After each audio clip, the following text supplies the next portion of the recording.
Hi guys, so after I posted Queen Elizabeth the last time, people were saying, I know what Queen Elizabeth did to Africans, blah blah blah. So I said, okay, I'm going to make some research. And finally, guess where I am? Badagry. This is Slave Port Badagry, and we are at Seriki Faremi Williams Abbas Slave Museum. And the curator is going to take us around the museum. Follow me as I show you guys around. Let's go.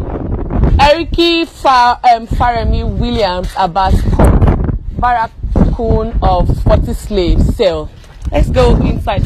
You would not see this anywhere. Nobody's going to tell you the truth. We'll start from there. Okay. Yeah. This is our curator, so he's going to take us round. And this is the man that helped us to locate here. Yeah. So you're welcome. Thank My you. name is Moshood once again. Nice to meet you. What's your name, ma? Miriam. Miriam. With that name, Miriam, I can't tell you where you come from. What's your native name, ma? Me, I don't have one. You don't have one? I used to be a Muslim, so Miriam is a Muslim name. Miriam is a Muslim Yeah, my name is Miriam Oyakilome actually. Okay. Yes. Sir, what's your name, sir? My name is Michael. Michael, what's your native name, sir?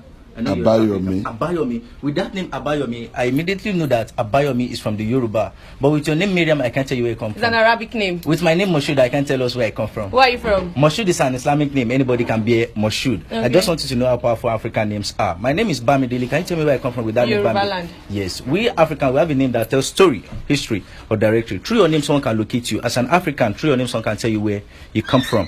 But during slave era, slaves don't have identity. They bear their master's name or any name their master wish to give to them. Like when you buy a dog and you give your dog any name you wish to give to your dog. If the white men that is slave our forefathers retain our forefathers' name, it will be very easy for the black Americans to repatriate back to their people.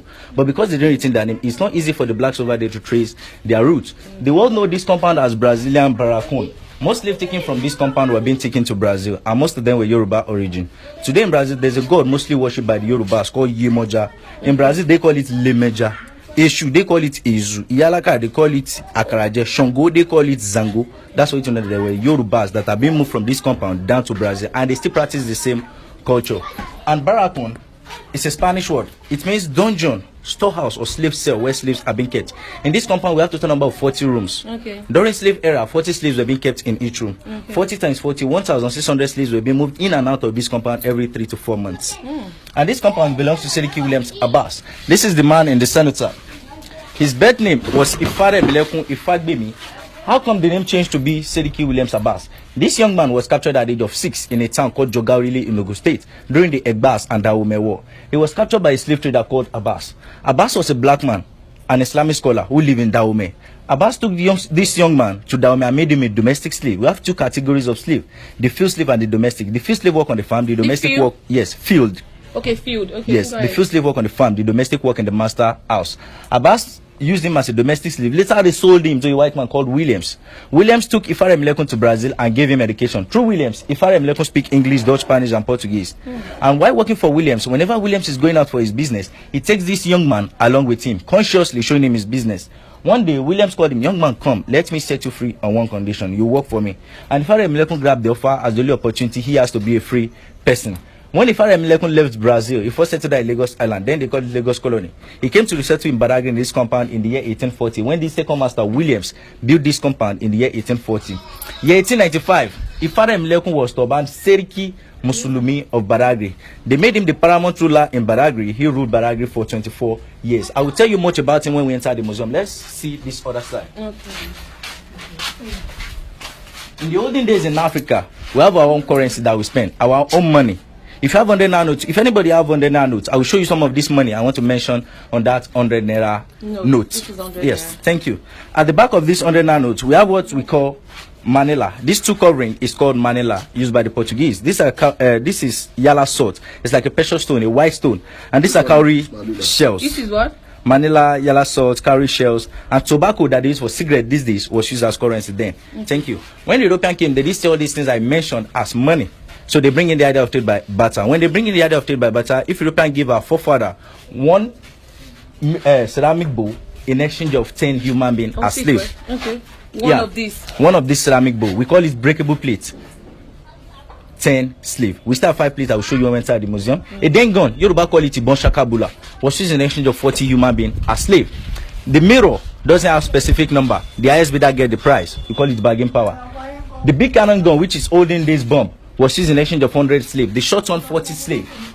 The bottle of gin was used in exchange of 10 human beings as slaves. They are not after the liquor in the bottle, but the design on the bottle. I'll show you a surviving bottle 1873 from Vienna, Austria.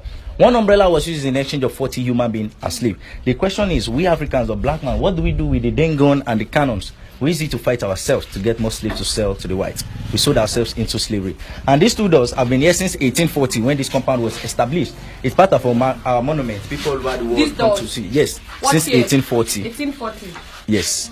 So out of 40 rooms, 38 of the rooms are currently occupied by Sediki Williams Aba's descendants. So the federal government met with the family in this compound that they should retain 2 cells the way it were. So they gather most of the relics and some of these items used in exchange of slaves in those 2 rooms for people all over the world to see. Let's go inside the rooms and see what we have inside.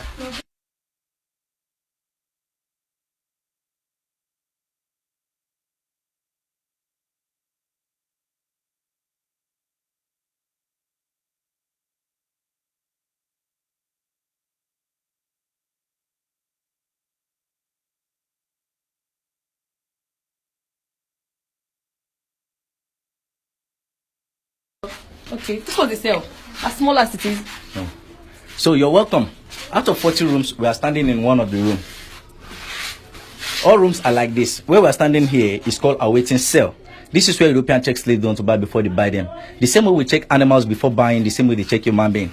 They check the eyes, they check the dentition, they hit them in the stomach to nip their feet. Because their aim and objective is to take them to where they are taking them to work for them on the farm. So they need healthy slave. Slaves above 35-40 are called macrons. European reject such slave. Any slave rejected by the European, they don't return them back to where they were captured. They kill them or feed them to animals. And we have the inner room, which is called the dark room, where they keep 40 people. We are still going there. Here we have what we call ankle shackles. They use it to join 2 slaves together while working on the farm. One in the leg of the first slave, one in the leg of the second slave. Shall we try it? Okay. Yeah. On me? No, we are not slaves. Fine. Yeah. Okay. Like this, and they insert this rod and put padlock here. Can I try to move with this? Oh, You drag me along with you. 2 people work with this for 18 hours on the farm, and they have 15 minutes to rest. They want to eat, drink water, pee, excrete. Within 15 minutes, they continue another for another 18 hours. These things are made of metal. It always puts wounds around the ankle.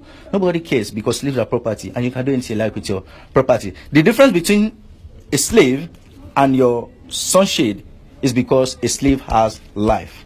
If you get angry, you can break your sunshade. The same thing to slave. If you get angry, you can kill your slave, and nobody will ask you for that. And here is a surviving umbrella used in exchange of 40 human beings. This umbrella was made of wood, brass, silk, and cane.